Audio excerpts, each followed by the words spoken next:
அன்புக்குரிய அருமை பெருமக்களே, அல்லாஹ்வுடைய கிருபையை கொண்டு சுபவுடைய தொழுகையை தொழுது முடித்து விட்டு அமர்ந்திருக்கிறோம்.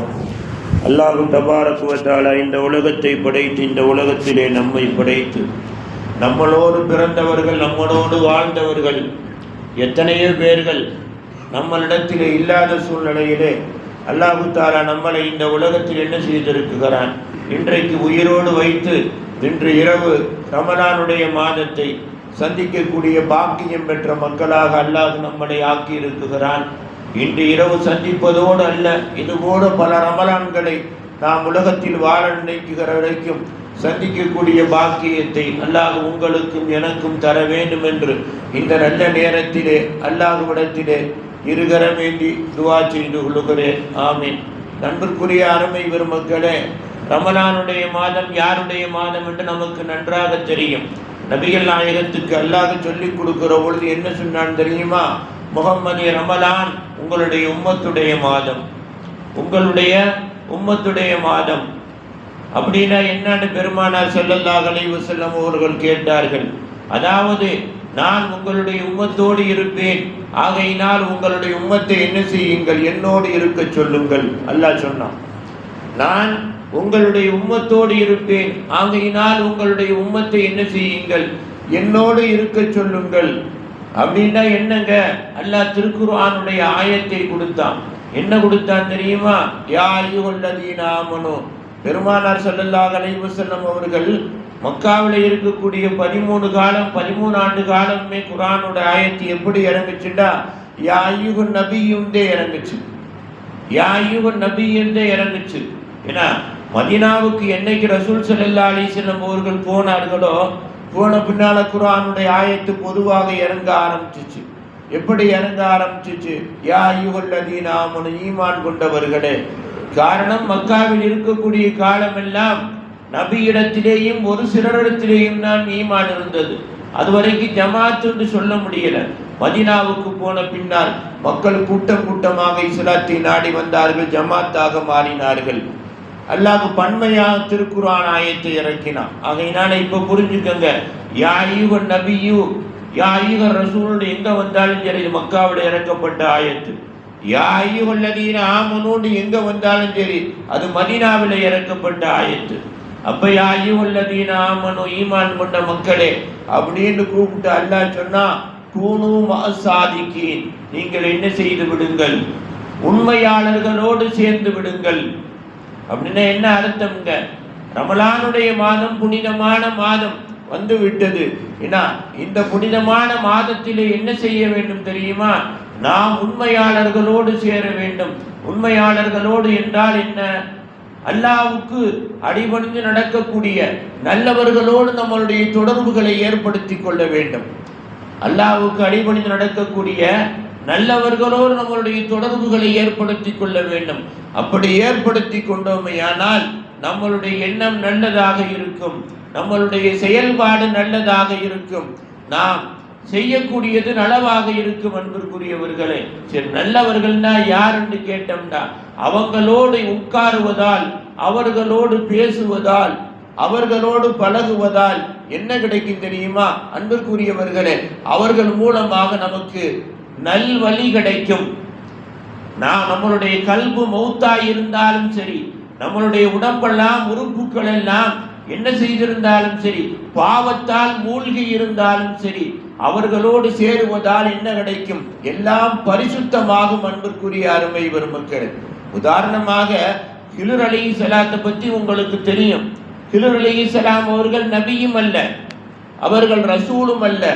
ஆனால் உலகம் படைக்கப்பட்டதில் இருந்து உலகம் அழிகின்ற வரைக்கும் ரூஹோடு இருக்கக்கூடியவர்கள் ஹிலர் அலைஹிஸ்ஸலாம் அவர்கள். அவர்கள் உலகம் அழிகின்ற வரைக்கும் உலகத்தில் இருக்கக்கூடிய ஒருத்தர். அல்லாஹ் யாருக்குமே கொடுக்காத பாக்கியத்தை அவர்களுக்கு அல்லாஹ் கொடுத்தான். வருஷ வருஷம் ஹஜ்ஜி செய்வார்கள் ஹிலர் அலைஹிஸ்ஸலாம். வருஷ வருஷம் ஹஜ்ஜி செய்வாங்க ஹிலர் அலைஹிஸ்ஸலாம். அந்த ஹஜ்ஜிலே நல்லவர்களை சந்திப்பார்கள். காபத்துல்லாவிலே நல்லவர்கள் அவர்களிடத்திலே முசாபகா செய்வார்கள். அந்த ஹிலர் அலைஹிஸ்ஸலாம் அவர்களிடத்திலே என்ன செஞ்ச அல்லாஹ் தஆலா மூசா அலைஹிஸ்ஸலாத்தை நீங்க போய் கல்வியை கற்றுவாருங்கள் அப்படின்னு அனுப்பிச்சு வச்சான். ஏன்? மூசா அலைஹிஸ்ஸலாமுடைய உள்ளத்தில் அழுக்கு கிடையாது, அவர்களுடைய உறுப்புகளிலே அழுக்கு கிடையாது. அவர்களுடைய வாயிலே வந்த ஒரே ஒரு வார்த்தை அழுக்குடைய அடையாளத்தை காட்டியது. ஏன் அல்லாஹ்விடத்திலே மூசா அலைஹிஸ்ஸலாம் அவர்கள் கேட்டார்கள், கிழரிடத்திலே நான் போய் எதற்காக கல்வியை கற்றுக்கொள்ள வேண்டும், அறிவை கற்றுக்கொள்ள வேண்டும்? மூசா அலைஹிஸ்ஸலாத்துக்கு அல்லாஹ் சொன்னான், அவரோடு சேருவதால் உன் வாய் ஹயாத்தாகும், உங்களுடைய வாய் ஹயாத்தாகும். காரணம், உங்களுடைய வாயிலே அறியாமையின் அடையாளம் கொஞ்சம் தெரிகின்றது. ஆகையினால் அவரை போய் சந்தியுங்கள். அப்ப மூசா அலைஹிஸ்ஸலாம் கேட்டாங்க, அவரின் மூலமாக என் வாய் ஹயாத்தாகும் என்று சொன்னா மௌத்தான ஒன்றை அவர் முன்னால் எனக்கு உயிர்ப்பித்து காட்டு. என் வாய் ஹயாத்தாகணும் அப்படின்னு சொல்ற, என்னை பொறுத்தவரை என் வாய் ஹயாத்தாகத்தான் இருக்குகிறது. ஆகையினால் தான் நான் பேசுகிறேன். வாய் ஹயாத்தா இல்லாட்டி நான் பேச முடியுமா? நீ என்னுடைய வாய் ஹயாத்தாகணும்னு சொல்ற. ஆகையினால் என்ன செய், அவரை நான் சந்திக்குகிற பொழுது மௌத்தான ஒன்றை உயிர்ப்பித்து காட்டு அவருடைய வரக்கத்தை கொண்டு. அப்ப அல்லாஹ் மூசா அலைஹிஸ்ஸலாத்துக்கு சொன்னா, நீ போகும்போது என்ன செய், மீனை சமைத்து எடுத்து கொண்டு போகும் கூட. என்ன சொன்னாங்க, நீ செல்லுகின்ற பொழுது மீனை சமைத்து எடுத்து கொண்டு போ. எந்த இடத்திலே அந்த மீன் உயிர்ப்பித்து, எந்த இடத்திலே அந்த பொரிக்கப்பட்ட மீன் உயிர்ப்பித்து நீ வைத்திருக்கக்கூடிய பாத்திரத்தில் இருந்து கடலிலே குதிக்குகிறதோ அந்த இடத்திலே அவர் இருப்பார். அப்ப நீ புரிஞ்சுக்கிருவ, அவர்கிட்ட போனதின் காரணமாக, அவரை பார்க்கக்கூடிய பாக்கியத்தை பெற்றதின் காரணமாக என்ன கிடைக்குது, நமக்கு நேர்வழி கிடைக்குகிறது, நம்மளுடைய வாய்க்கு உயிர் கிடைக்குகிறது அப்படின்னு புரிஞ்சுக்கிருவ அப்படின்னு மூசா அலைஹிஸ்ஸலாத்துக்கு அல்லாஹ் சொன்னான். மூசா அலைஹிஸ்ஸலாம் என்ன செஞ்சாங்க, அதே மாதிரி மீனை பொரித்து சமைத்து எடுத்து ஒரு பாத்திரத்திலே வைத்து கொண்டு அதை ஒரு தட்டை போட்டு மூடி கடலோரமாக நடந்து கொண்டே இருந்தார்கள். ஏன் சொல்றேன், நல்லவங்களோடு இந்த நாளையில சேரணும், நல்லவங்களோடு உட்காரணும், நல்லதை பழகணும், நல்ல பேச்சு பேசணும். கெட்ட பேச்சுக்கு மூளையில வேலை கொடுத்தோம்னா ரமலானுடைய மாசம் வீணாக போனதுன்னு அர்த்தம்.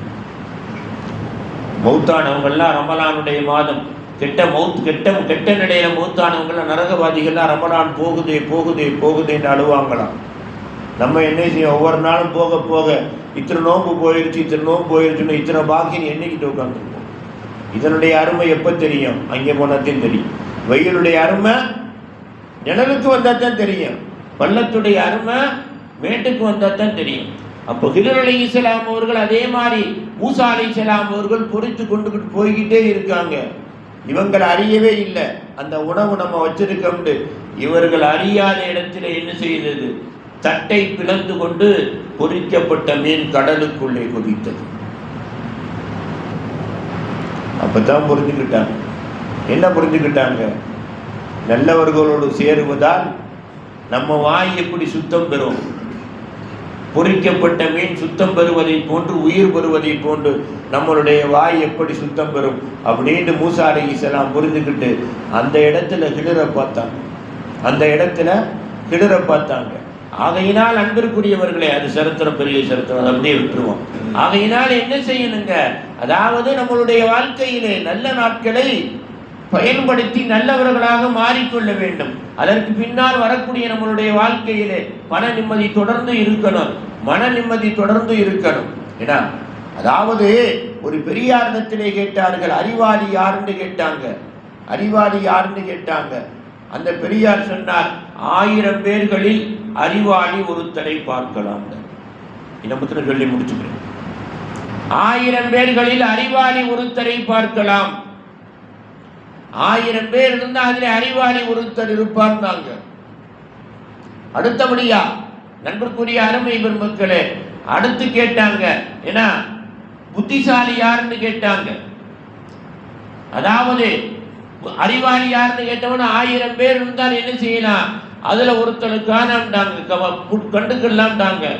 உண்மையான குருவை அறிந்தவர் யாருன்னு கேட்டாங்க. அப்ப அவர் சொன்னாரு, உண்மையான குருவை அறிந்தவர் யார் தெரியுமா, கோடி பேர்களில் ஒருவர் தான் உண்மையான குருவை அறிய முடியும். கோடி பேர்களில் ஒருவர் தான் குருவை, உண்மையான குருவை அறிய முடியும்ன்றாரு. ஏன்னா அடுத்தபடியாக அல்லாஹ்வின் அனுக்கிரகத்தை யார் அறிய முடியும்னு கேட்டாங்க. அல்லாஹ்வின் அனுக்கிரகத்தை யார் அறிய முடியும்னாங்க. அப்ப அவர் சொன்னாரு, 1,00,000 பேர்கள்ல ஒருத்தர் இருப்பாருன்றார். 1,00,000 பேர்களில் ஒருத்தர் இருப்பாருன்றாரு. கடைசியா கேட்டாங்க, 4வது கேள்வி, கருவிலே உள்ளதை யார் அறிய முடியும்னு கேட்டாங்க. கருவிலே உள்ளதை, கருவிலே விந்துவாக போய் தாயினுடைய கருவறையிலே கூறக்கூடிய விந்து ஆனா பெண்ணாண்டு யாருக்கு இங்க தெரியும்? 5 மாசம் ஆன வேணா பின்னால வேணா இன்னைக்கு கண்டுபிடிக்கலாம், போய் விழுந்த உடனே கண்டுபிடிக்க முடியுமா? அப்ப அந்த பெரியார் சொன்னாரு, கருவிலே விழுந்த விந்தை என்ன செய்ய முடியாது, கடவுளால் அனுக்கிரகம் பெற்றவர்களை தவிர யாருமே என்ன செய்ய முடியாது, கண்டுபிடிக்க முடியாது.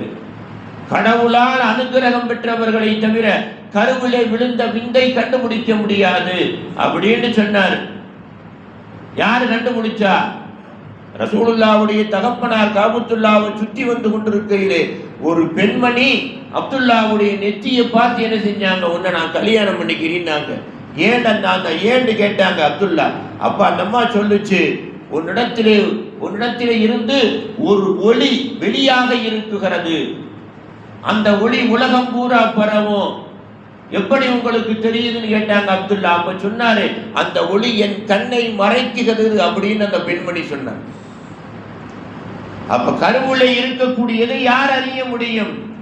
கடவுளை நெருங்கியவர்கள் அறிய முடியும். அன்பிற்குரியவர்களே, எல்லாரும் அறிய முடியாது. 5 மாசம் வேணா 5 மாசம் சின்ன பின்னால் ஸ்கேன் போட்டு பார்க்கலாம். ஆனால் கருவிலே நுழைந்த உடனே ஆனா பின்னாடி யாருக்கு தெரியும்? சாதிக்கீன்கள், உண்மையாளர்களுக்கு தெரியும். அந்த அம்மாளுக்கு தெரிஞ்சதுனால தான் என்ன செஞ்சிச்சு, என்னை திருமணம் முடிச்சுக்க அப்படின்னு கூப்பிடுச்சு. ரசூலுல்லாவுடைய தகப்பனார் ரசூலுல்லா திருமணம் முடிச்ச பின்னால திருப்பி அதே அப்துல்லா ஒரு தடவை தவாப் சுத்தினாங்க. அந்த அம்மாளும் சுத்துச்சு. அந்த மாதிரி திரும்பி கூட பார்க்கல. அந்த மாலை யதார்த்தமா பார்த்தாங்க. தவாஃபை முடிச்சுட்டு கேட்டாங்க ரசூலுல்லாவுடைய தகப்பனார், ஏமா அப்ப கல்யாணம் முடிச்சுக்கிறது கேட்டங்க, இப்ப என்ன திரும்பி கூட பார்க்க மாட்டேங்கிறாங்க. அந்த அம்மா சொல்லுச்சு, உங்களுடைய நெற்றியில எனக்கு தெரிகிறது, அந்த ஒளி ஒரு பெண்ணுடைய கமலுக்குள், கருவறைக்குள் போய்விட்டது, உங்களுக்கு திருமணம் முடிந்து விட்டது.